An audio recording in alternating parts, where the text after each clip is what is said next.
السلام علیکم ورحمۃ اللہ وبرکاتہ۔ بسم اللہ الرحمن الرحیم۔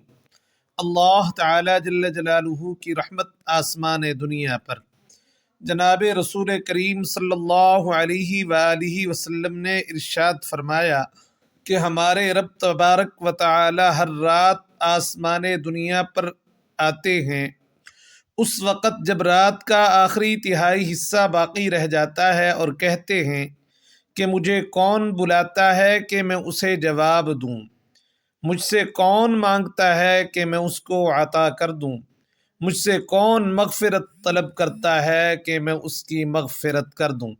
سبحان اللہ، یہ اللہ تعالی جل جلالہ کی رحمت ہے کہ اللہ تعالی جل جلالہ اپنے بندوں کے لیے یہ اعلان فرماتے ہیں۔ رات اور دن کے فرشتے، جناب رسول کریم صلی اللہ علیہ وآلہ وسلم نے ارشاد فرمایا، تمہارے پاس رات اور دن کے فرشتے یکے بعد دیگرے آتے ہیں اور عصر اور فجر کی نمازوں میں دونوں وقت کے فرشتے اکٹھے ہو جاتے ہیں۔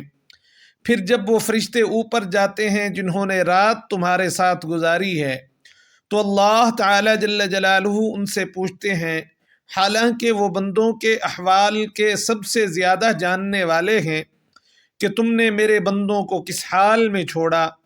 وہ جواب دیتے ہیں کہ ہم نے انہیں اس حال میں چھوڑا کہ وہ نماز پڑھ رہے تھے، اور جب ہم ان کے پاس گئے اس وقت بھی وہ نماز پڑھ رہے تھے۔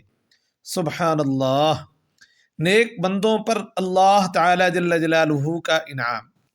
جناب نبی کریم صلی اللہ علیہ وآلہ وسلم نے ارشاد فرمایا، اللہ تعالی جل جلالہ فرماتے ہیں کہ جنت میں نے اپنے نیک بندوں کے لیے وہ چیزیں تیار کر رکھی ہیں جنہیں نہ آنکھوں نے دیکھا، نہ کانوں نے سنا، اور نہ کسی انسان کے دل میں ان کا خیال گزرا۔ سبحان اللہ، اللہ جل جلالہ کی رحمت۔ جناب رسول کریم صلی اللہ علیہ وآلہ وسلم نے فرمایا، اللہ تعالی جل جلالہ فرماتے ہیں کہ جب میرا بندہ کسی برائی کا ارادہ کرے تو اسے نہ لکھو یہاں تک کہ وہ بندہ اسے کر نہ لے، جب اس کو کر لے پھر اسے اس کے برابر لکھو، اور اگر اس برائی کو وہ میرے خوف سے چھوڑ دے تو اس کے حق میں ایک نیکی لکھو، اور اگر بندہ کوئی نیکی کرنی چاہے تو اس کے لیے ارادے پر ہی ایک نیکی لکھ لو، اور اگر وہ اس نیکی کو کر لے تو اس جیسی 10 نیکیاں اس کے لیے لکھ دو۔ سبحان اللہ، شرک سے پاک اور جنت آسان۔ جناب نبی کریم صلی اللہ علیہ وآلہ وسلم نے ارشاد فرمایا کہ میرے پاس جبرائیل امین علیہ السلام آئے اور مجھے یہ بشارت دی کہ جو شخص اس حال میں مرے گا کہ وہ اللہ تعالی جل جلالہ کے ساتھ کسی کو شریک نہیں ٹھہراتا ہوگا تو وہ جنت میں جائے گا۔ میں نے پوچھا، گو اس نے چوری اور زنا بھی کیا ہو؟ فرمایا کہ گو اس نے چوری اور زنا بھی کیا ہو۔ علماء کرام فرماتے ہیں کہ یا تو وہ اپنے گناہوں کی سزا بھگت کر جنت میں جائے گا، اگر اللہ تعالی جل جلالہ چاہیں گے تو اس کو یہ گناہ معاف فرما دیں گے۔ والدہ کے خصوصی حق کی وضاحت۔ ایک صحابی رضی اللہ عنہ نے حضور صلی اللہ علیہ وآلہ وسلم کی خدمت میں حاضر ہو کر سوال کیا، یا رسول اللہ صلی اللہ علیہ وسلم، میرے حسن سلوک کا سب سے بڑھ کر مستحق کون ہے؟ آپ صلی اللہ علیہ وسلم نے فرمایا، تمہاری والدہ۔ انہوں نے پھر پوچھا کہ اس کے بعد کون؟ آپ صلی اللہ علیہ وسلم نے فرمایا، پھر تمہاری والدہ۔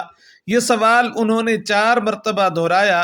جواب میں آپ صلی اللہ علیہ وسلم نے 3 مرتبہ تمہاری والدہ فرمایا، جبکہ چوتھی مرتبہ آپ صلی اللہ علیہ وسلم نے فرمایا، پھر تمہارا والد۔ البتہ اس حوالے سے یہ نقطہ مد نظر رہنا چاہیے کہ والدہ کے حق کی یہ فوقیت اخلاقی اعتبار سے ہے، جبکہ قانونی طور پر والد کا حق ہی فائق ہے۔ اس میں تو کوئی شک نہیں ہے کہ جنت ماں کے قدموں میں ہے۔ اللہ تعالی جل جلالہ ہمیں والدین کے حقوق ادا کرنے کی توفیق عطا فرمائیں۔ آمین ثم آمین یا رب العالمین بجاہ النبی الکریم۔ اگر ویڈیو آپ کو پسند آئے تو اس کو لائک اور شیئر ضرور کر دیا کریں تاکہ ثواب میں آپ کا حصہ بھی شامل ہو جائے۔